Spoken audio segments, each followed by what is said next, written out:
Hello, I'm Mahua Moitra, All India Trinamool Congress Member of Parliament from Krishnanagar, West Bengal.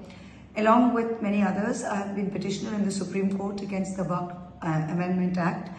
And today, the Chief Justice of India and the Honourable Bench proposed an interim stay in the Waqf matter during the hearing. And this is very good news, and we hope there will be a follow-through tomorrow.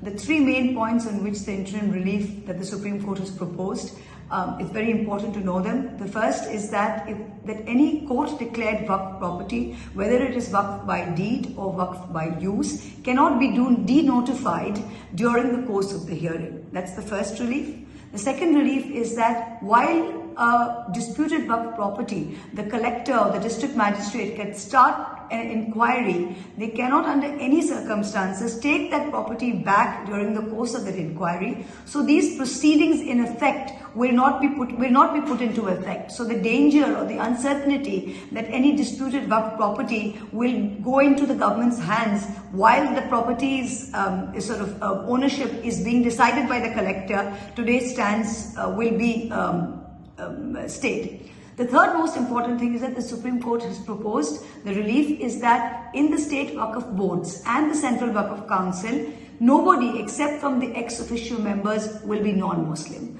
So the danger that the Waqf Amendment Act had, for example, in the Central Waqf Council was that out of 22 members, there could be a scenario where 10 would be Muslim and 12 would be non-Muslim. Today, that possibility does not seem a possibility because the maximum members, which will be ex-officio, will be 2. So there will be a Muslim majority on the state Waqf boards and in the Central Waqf Council.